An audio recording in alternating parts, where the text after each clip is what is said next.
maiba naman yung ating pong intro, aktual na po nating makikita yung mga niluto po natin. Hindi po muna ulit pang negosyo yung gagawin po natin, pero ito po ay magagamit po natin sa pang-araw-araw. O kaya naman, kapag meron po mga handaan na nagbabudget po tayo, so pwede po natin itong gawin. O kung tayo po man ay may mga bisita, so diba, dagdag idea po ito. Tatawagin po natin itong simple dinner for medianoche worth 500 pesos. Ngayon, ang tanong, napagkasya ko po ba yung 500 pesos? Kung ano po bang ginawa natin sa 500 pesos, kung sumakto pa siya, nag-imbo na ba ako? Kaya panoorin nyo lamang po hanggang huli kasi sa last video meron po tayong costing kung nakamagkano nga po ba tayo dito sa niluto po natin. Okay? So ngayon, mag-start na po tayo ng pagluluto. Dessert po muna yung uunahin po natin. So, gagawa lamang po tayo ng simple dessert. Dahil nagtitipid po tayo, gagamit po tayo ng instant buko.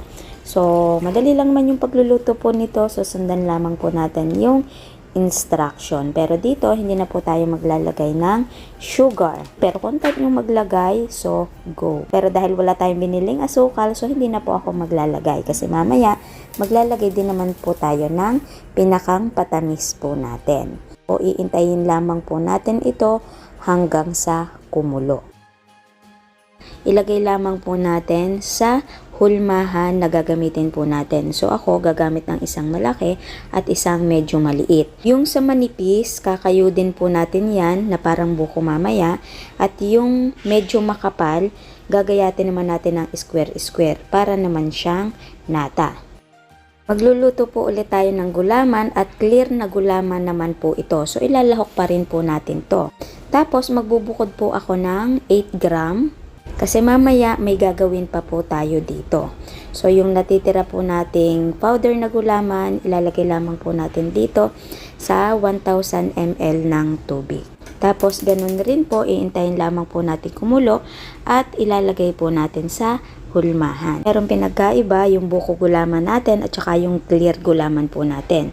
So iintayin lamang po nating lumamig at tumigas yung mga gulaman po natin. So magbabalik po tayo. Kapag buo na, so yung pinakamalaki, kakayo din lamang po natin ng style buko. Itong nasa gitna, style nata. At yung clear na gulaman po natin, style nata din po, yung pinakanggayat po nito. Pagkatapos, bumili din po ako ng 10 pesos na sago para ilahok po natin dito. Ngayon, pagsasama-samahin na po natin yung gulaman po natin, tapos yung sago po natin. So, babawas po tayo dito ng kaunting sago, may paggagamitan po tayo dito mamaya. At maglalagay po tayo dito ng all-purpose cream at isang lata po ng condense. Sa condense natin, babawas din po tayo ng kaunti at ilalagay po natin sa sago po natin. Set aside lamang po. Okay na yung unang dessert po natin. Pagkatapos, ilagay na po natin sa ref. Sa pangalawang recipe po natin, gagawa tayo ng shot glass dessert. So, ilagay na ang 350 ml ng water, yung ibinukod po natin kaninang gulaman na 8 grams. Tapos, yung pinakang patamis natin dito, flavor, maglalagay tayo ng tang orange. So, ito ay kalahati lamang po ng isang pack. Kasi, isinave ko lamang yung matitira po nating tang orange kasi kalahati lamang po ng isang pack yung kailangan po natin mamaya dun sa isang recipe na gagawin po natin. Itatabi lamang po natin itong kalahati. Pagkatapos, i-mix lamang po natin at buhayin na po natin yung pinakang apoy. At kapag kumukulo na, kumuha na po tayo ng paghuhulmahan po natin. So ako ay gagamit po ako nitong shot glass. So ito po ay na-order ko online. So maglalagay po ako ng link sa description. Bawat lalagyan, maglalagay po ako ng 2 tablespoon ng ating gulaman. Okay, so tayo po ay naka 10 shot glass dessert at itong pinakang patungan po natin ay na-order ko din po ito online. Tapos yung binukod po nating sago na may condense, dito po natin yon itatoppings. So yung 7 lalagyan po natin, yung 3 hindi ko na lalagyan. After po nito, magdahon na po tayo sa pangatlong recipe po natin. Ulam na po ang gagawain po natin at gagamit po ulit tayo ng pork chop. Bali ito po ay kalahating kilo lamang po at 6 na piraso. Pwede rin naman po natin itong i-apply sa pang-barbecue. Ngayon, maglagay na po tayo ng ating pong palasa. So, una, yung toyo, 1/8 cup lamang po yan. Tapos, yung ketchup po natin, bumili po tayo ng isang maliit na pack. Estimate mga 3 tablespoon. Tapos, bumili din po tayo ng 5 pisong paminta. So, depende yan sa gusto nating dami. At maglalagay din po tayo dito ng kalamansi. At yung kalahati ng isang pack ng tang orange, yung ginamit po natin kanina sa gulaman. So, kalahati lamang po yung gagamitin po natin kasi kalahating kilong karne lang naman po yung gagawain po natin. So, kung 1 kilo, 1 pack, saktong-sakto na po yon. Pagkatapos, ayan, imimix lamang po natin ng ayos. So, maghinaw po muna syempre tayo ng kamay. At kapag okay na, so, ibababad lamang po natin ito saglit habang nagdidikit po tayo ng uling. So, kapag nakapagpabaga na po tayo, yung pork chop na binabad po natin saglit, ilagay lamang po natin sa isang lagayan. Kasi, yung natitirang kaunting pinagbabadan, gagamitin po natin ito, isalin lamang po natin sa isang baso. Pagkatapos, magdadagdag po tayo dyan ng palasa. So, maglalagay tayo ng kaunting toyo, kaunting ketchup, tapos maglalagay din po tayo dito ng mantika. So, bumili tayo lang ng kalahating bote. Pagkatapos, imekos-mekos lamang po natin yan at bumaba na po tayo. At ready na po tayong mag-ihaw. So, ngayon, habang nag-iihaw po tayo, nagsalang na din po ako ng kalahating kilo ng sinaing. Okay, so hindi ko na siya ipapakita kasi alam ko naman ay kayang-kaya nyo na po yun. So, yung pag-iihaw po natin, syempre, wag po natin tatagalan sa apoy yan kasi kung hindi, titigas po yung karne po natin. So, kailangan ma-achieve natin yung pagiging juicy ng inihaw po natin. Tapos, yung ginawa po nating pampalasa, ipahid-pahid lamang po natin yan. Kapag naihaw na po natin, ngayon magpe-plating na po tayo. So, kung tayo ay 5 or 6 na kakain lang, pwedeng hindi na po natin ito gayatin. So, kung lalampas po tayo sa 6 na katao, mas better po na gayat-gayatin na po natin para lahat po tayo ay makakakain. Pagkatapos po nito, gagawa na din po tayo ng simpleng sausawan po natin. So, meron pa po tayong natirang toyo. Pagkatapos, lalagyan lamang po natin yan ng kaunting paminta. Tapos, meron po akong biniling isang buo ng sibuyas. Kukuha lamang po tayo ng 1/4 at maglalagay din po tayo ng kalamansi. At yung pinakang design po natin, pampasosyal, lagyan po natin ng isang buong kalamansi dito po sa gilid. At meron pa po tayong natirang ketchup. So, ilagay lamang po natin sa isang lagayan din para po sa mga chikiting po natin. Pagkatapos, set aside lamang po tayo at dumako na po tayo sa susunod na recipe po natin. So, naka-4 na recipe na po tayo. Kasama na po din yung sinaing at nasa pang-5 dish na po tayo. Dito ay gagawa po tayo ng simple palabok. Taas kamay sa mahihilig sa palabok dyan. Habang naglalaga tayo ng itlog, ngayon sasabayan na din po natin ng paghihimay po ng ating tinapa. So, gagamit po tayo lang ng 3 piraso. Ang ginamit ko po ay tamban. Medyo matinik lamang po ito, pero mas malasa. Kapag nahimay na po natin, iset aside lamang po natin at i-ready naman yung ibang ingredients. So, gagamit din po tayo dito ng 2 pirasong tokwa at hatiin po natin ito sa 3. Bihon po ang gagamitin po natin dito, 2 piraso or 1/4. Pagkatapos, ibababad lamang po natin yan sa tubig para mas mabilis po nating maluto. At bumili rin po ako ng 5 pisong at swete. So, ibababad lamang po natin yan sa tubig. Estimate 100 ml po yung inilagay po natin. Ngayon, iprito na po natin yung tokwa po natin. So, yung natira po nating mantika, ilahat na po natin. At habang nagpiprito po tayo, gayatin na din po natin itong natirang sibuyas. So, iset aside din po natin yung 1/4. May paggagamitan tayo. And gagayatin lamang po natin yan ng pino ng ating bawang. Pagkatapos yung kalahati ay ipiprito po natin kasi mamaya itatoppings po natin ito. Pagkatapos, ayan, set aside lamang po natin at yung tokwa, gayatin naman po natin ng square ng maliliit. I-set aside lamang po natin. Pagkatapos yung nilaga po nating itlog, gayatin na din po natin. So merong haba-haba dahil New Year po ngayon, so gayatin din po natin ng bilog-bilog. So kapag na-ready na po natin lahat, iseset aside lamang po at mag-start na po tayo ng pagluluto ng atin pong palabok. Yung mantika po natin, babawasan lamang po natin kasi medyo marami. So kapag mainit na, pwede na po nating igisa yung atin pong bawang at yung atin pong sibuyas. Kapag isang-gisa na, pwede na din po natin ilagay yung hinimay po nating tinapa.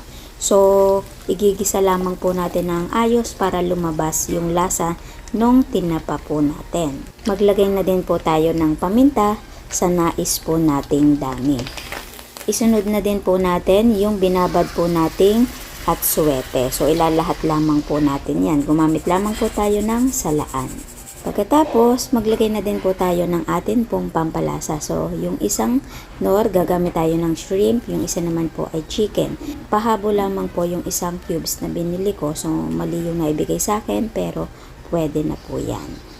Kapag natunaw na yung cubes natin, so pwede na po tayong maglagay ng tubig. Estimate po ito ay 850 ml po muna kasi yung 150 ml pagtutunawan po natin ng cornstarch po natin na pampalapot. So bumili lamang din po ako ng 5 pisong cornstarch at dun sa ginamit po nating mangkok kanina sa atsuete, doon na din po natin ilagay yung tubig kasi para makuha pa po natin yung kulay. So yung cornstarch, tsatsantsahin lamang po natin yan sa nais po nating lapot. At ito nga po pala sa simple palabok po natin, magmi-mix po ako ng Mickey. So, ito naman po ay optional po lamang. Pero, kapag nagagawa po ako nito, naghahalo din po ako ng Mickey. Kumbaga, pamparami rin po. So, huhugasan lamang po natin yung pinakang Mickey po natin para hindi po ganun kaalat. Ngayon, kapag kumukulo na, pwede na po nating ilagay yung binabad na bihon po natin. So, hindi na po natin isasama yung pinagbabadan. Pagkatapos, isunod na din po natin yung Mickey na ilalagay po natin. So, hindi ko po ilalahat yung Mickey na binili po natin kasi masyadong madami. 1/4 lamang po yung ilalagay po natin kasi yung isang balot po ay kalahating kilo. So, dahil meron tayong natirang 1/4 na Mickey, so, hindi po yan masasayang kasi mamaya after po nitong palabok, meron pa po tayo dyang gagawain. So, kapag nailagay na po natin yung Mickey, nailagay na lahat yung ingredients, so titikman lamang po natin yan. Magdadagdag lamang po tayo kung natatabangan po tayo. Pero ako, yung 2 cubes na palasa, okay na po sa akin. Kasi yung Mickey po natin meron pang lasa, tapos mamaya maglalagay pa po tayo ng toppings. Kumbaga, sasakto na po yung pinakang lasa po noon. Okay, so kapag na-mix, so kapag nahalo na po natin ng ayos, nagsama na yung sauce at yung ating bihon, Mickey, so pwede na po nating patayin yung apoy po natin at magpe-plating na po tayo. Kumuha lamang po tayo ng isang lagayan at isali na po natin yung palabok po natin. Iuna po nating itoppings itong piniritong tokwa po natin. Tapos gagamit po tayo dito ng 2 balot ng chicharon. So dudurugin lamang po natin tapos itatoppings po natin yung bawang na pinirito po natin. So ang bango nito mga katipid tips. At syempre hindi po mawawala yung 2 itlog na ginayat po natin. So i-design lamang po natin yan dyan sa ibabaw yung maganda sa paningin po natin.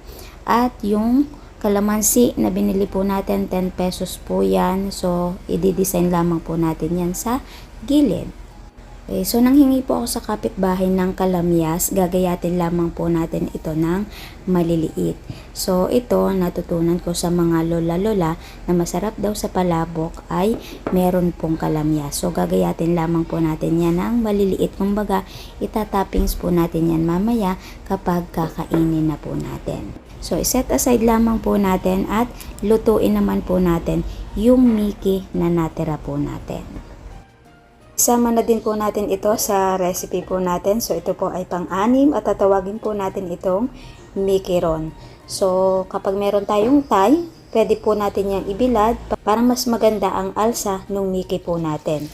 Kapag mainit na, pwede na po natin ilagay yung mga Mickey po natin. So, piprituhin lamang po natin ito lahat hanggang sa lumutong. So, alalay lamang po yung pinakang apoy po natin para mapalutong po natin ng ayos. Tapos, hanguin lamang po natin, ilagay sa isang lagayan, at suka na lamang po ang katapat nito mga katipid tips. At pwede rin po tayo ditong gumamit ng mga cheese powder. So, depende po sa atin kung anong meron po tayo sa bahay. So, halimbawa kung nagkayayaan na mag-shot-shot ngayong medianoche, pwede po natin itong gawing pulutan, di ba? So, tipid na tayo sa pinakang pulutan po natin. So, ito yung pinakang last na pika-pika po natin para sa mga chikiting po natin. Syempre, para happy sila. So, isinama ko talaga sa budget yung pagbili ng kaunting marshmallow. Tapos, syempre, yung coin na chocolate, hindi mawawala yan kapag New Year. Diba? Pampaswerte.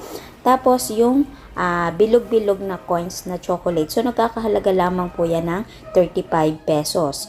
So, kung meron tayong toothpick, pwede naman tusukin natin yung mga marshmallows sa toothpick para, kumbaga, mas maganda pa siyang tingnan. At eto na po ang kabuuan ng atin pong mga niluto.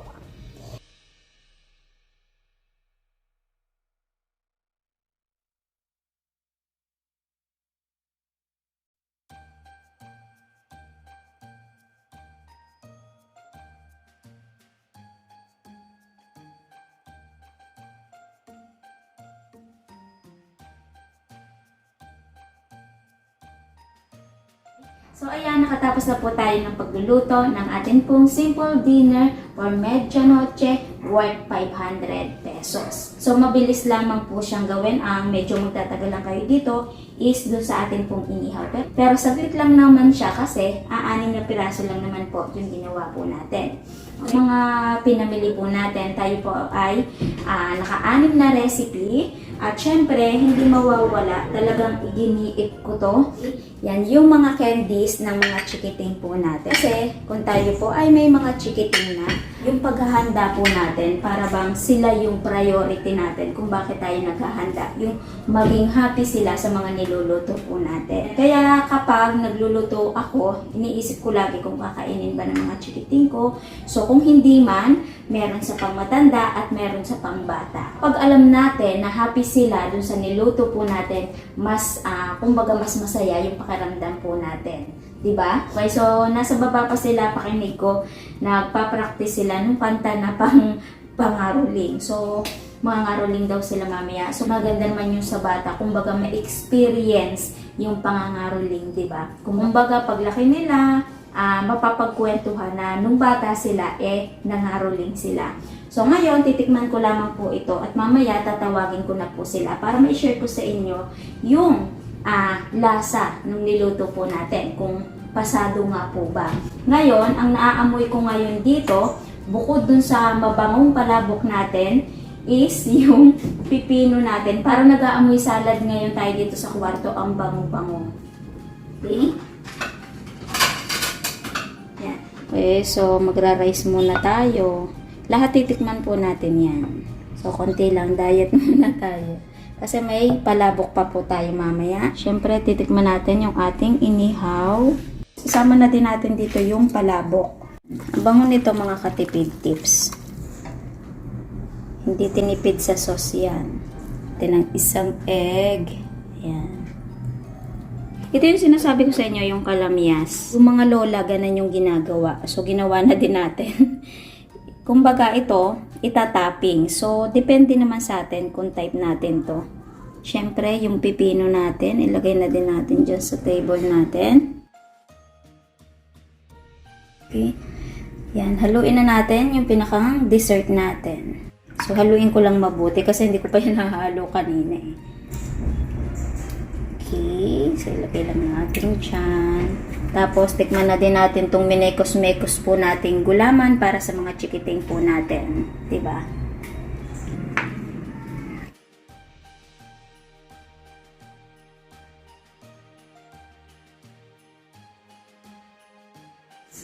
Okay, so habang busy-busy pa sila sa pagpa-practice, busy-busy na din tayo kumain. Parang hindi sila nagugutom. Okay, so unahin ko na tong palabok natin. Tapos, lagyan natin ng kalamyas.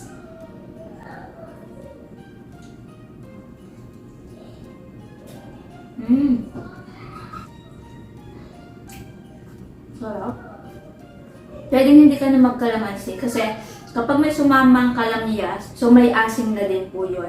So malalasa din natin dito yung tinapa po natin. Kahit 3 pieces lamang po yung inilagay po natin. So yung palabok natin, pwede po natin itong negosyohin. Halimbawa, kung ayaw nyo ng pasta ngayon, so itry nyo po itong ating simple palabok. Tapos, syempre yung inihaw natin.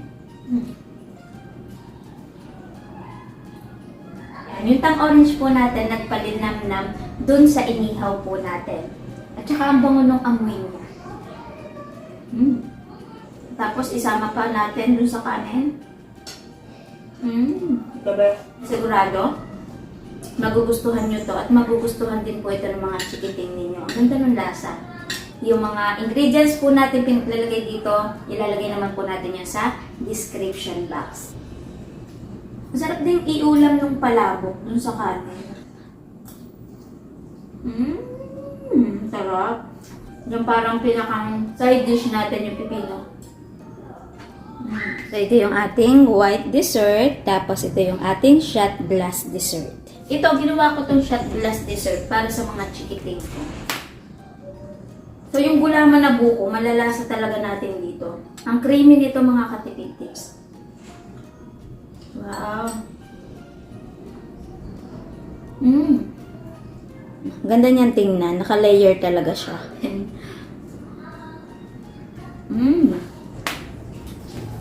Yung orange juice, malalasa talaga natin doon. So, gusto to ng mga chikiting ko. Itong Mickey na to, yan o, medyo malutong pa siya ha. Okay, so, kung talagang nagbabudget at walang pagpulutan, so, yung tira nating Mickey, iprito po natin, pwedeng-pwede na siya. Yan. Okay? Basta ipiprito lamang po natin ng malutong at sigurado magugustuhan din po yun. Kasi ang sarap ng lasa niya. Wala na po tayong ilalagay na pampalasa kasi malasa na siya. Okay? Ngayon, okay na ako. Mamaya-maya ko na ito uubusin. Magkokosting na po tayo. Okay? Baka nagugutom na din po yung mga chikiting ko. Okay, doon sa mga pinamili po natin, yung iba meron naman po tayong resibo. So yung iilang piraso lamang po yung walang resibo. Bali doon sa pinamili po natin, natira lamang po doon kaunting toyo, cornstarch, at yung paminta. So, ayan lang. Tapos, kaunting mantika doon sa pinagprituhan po natin ng Mickey. So, yung pinamili po natin sa grocery, ang presyo po nun ay 117 pesos. Okay, so, sa palengke po natin, naka 99 pesos po tayo. Yung walang resibo, babanggitin ko na lamang po. Hindi ko na siya napagawa ng resibo kasi ang dami na ding namimili. Pagkatapos ilang piraso pagagawan ko pa, diba?